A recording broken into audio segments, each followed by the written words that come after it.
오늘 하나님께서 우리에게 주신 말씀은 사도행전 5장 24절에서 32절의 말씀입니다. 사도행전 5장 24절에서 32절까지의 말씀입니다. 우리 다 같이 일어나셔서 하나님의 말씀을 함께 봉독하도록 하겠습니다. 함께 봉독하겠습니다. 시작.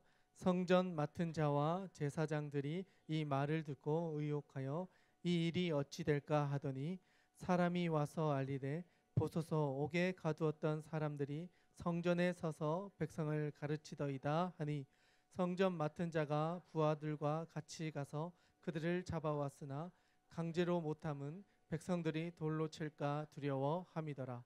그들을 끌어다가 공회 앞에 세우니 대제사장이 물어 이르되 우리가 이 이름으로 사람을 가르치지 말라고 엄금하였으되 너희가 너희 가르침을 예루살렘에 가득하게 하니 이 사람의 피를 우리에게로 돌리고자 함이로다. 베드로와 사도들이 대답하여 이르되 사람보다 하나님께 순종하는 것이 마땅하니라. 너희가 나무에 달아 죽인 예수를 우리 조상의 하나님이 살리시고 이스라엘에게 회개함과 죄사함을 주시려고 그를 오른손으로 높이사 임금과 구주로 삼으셨느니라. 우리는 이 일의 증인이요 하나님이 자기에게 순종하는 자들에게 주신 성령도 그러하니라 하더라. 아멘. 옆에 있는 지체들과 한번 인사했으면 좋겠습니다. 잘 오셨습니다. 네, 잘 오셨습니다. 이렇게 귀한 자리에 나오신 여러분들에게 하나님의 은혜가 또 하나님의 인도하심이 함께하기를 간절히 축복드립니다. 오늘 주보에 보시면 그동안 보지 못했던 카드가 한 장이 들어 있었습니다. 여러분 한번 살펴보시면 이렇게 기도 카드라고 하는 것이 들어 있습니다. 이게 어떤 거냐면 우리가 매달 둘째 주에는 선교사님들을 위해서 같이 기도하고 중보하는 시간을 가집니다.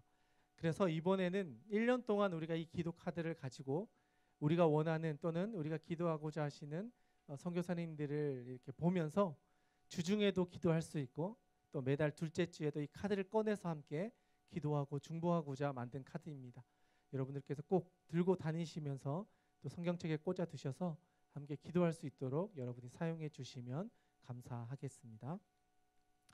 오늘의 말씀은 사도행전 5장 24절에서 32절까지의 말씀으로 함께 나누기를 원합니다.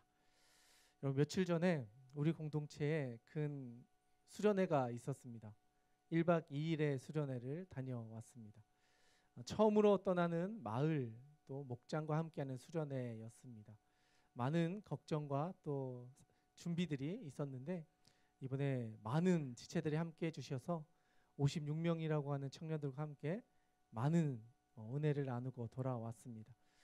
여러분들도 이제 2차와 3차를 준비하고 있을 텐데 기도하는 마음으로 여러분의 마음을 잘 모으셔서 주신 은혜를 잘 누릴 수 있도록 우리 모두가 기도하면서 함께 준비했으면 좋겠습니다. 아멘. 네, 오늘 우리가 나누고자 하는 말씀은 사도행전 5장에 있는 말씀입니다.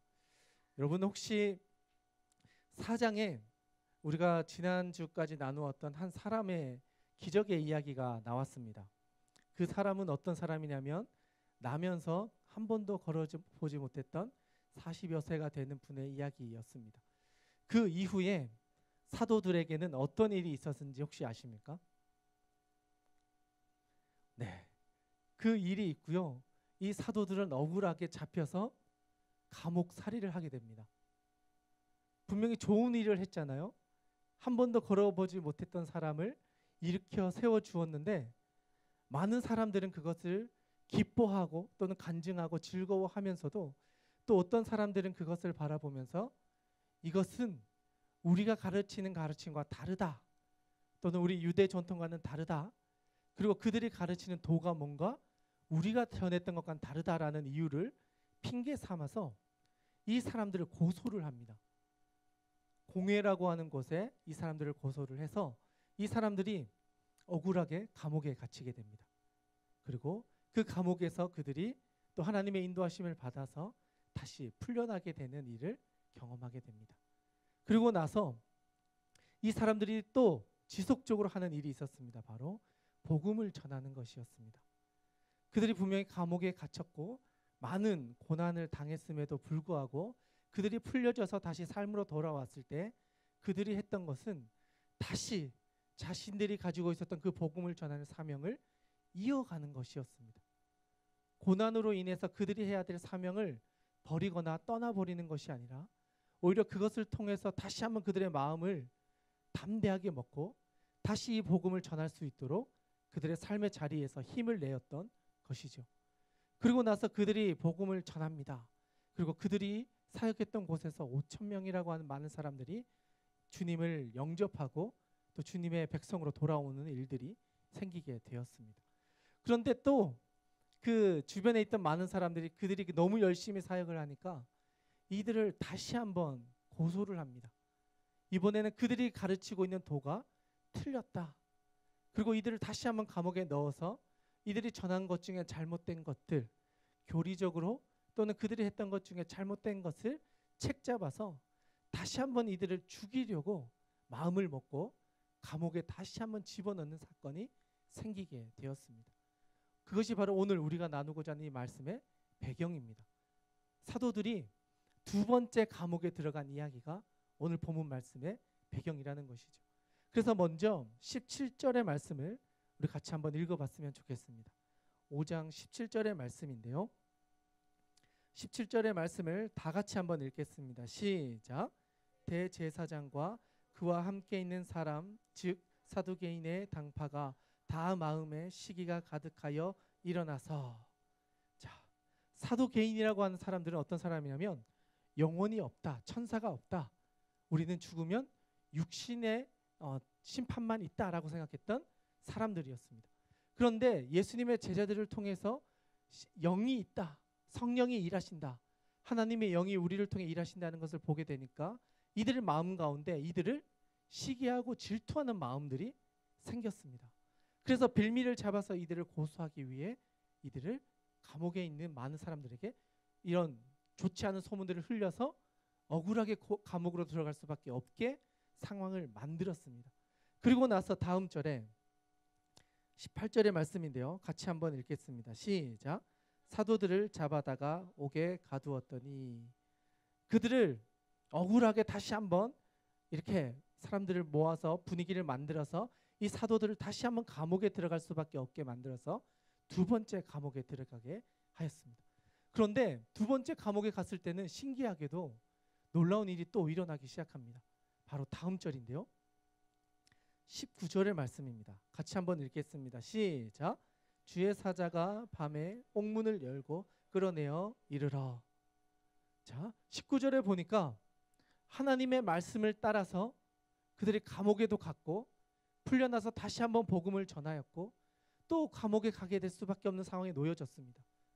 복음으로 인해서 그들이 고난을 계속해서 당하고 있는 것이죠. 그런데 이번에는 어떤 일이 일어나냐면 지금까지 경험해 보지 못했던 일들이 일어납니다. 밤중에 하나님의 인도하심을 받은 어떤 주의 사자가 나타나서 이들을 그 감옥에서 끄집어내어서 밖으로 나갈 수 있게 해주었다라는 사실입니다. 그냥 우리가 보기에는 이해할 수 없는 사건입니다. 그런데 사도와 베드로는 그 사건을 경험하고 다시 한번 풀려나는 일을 그들의 삶 가운데서 경험하게 되었다는 거죠.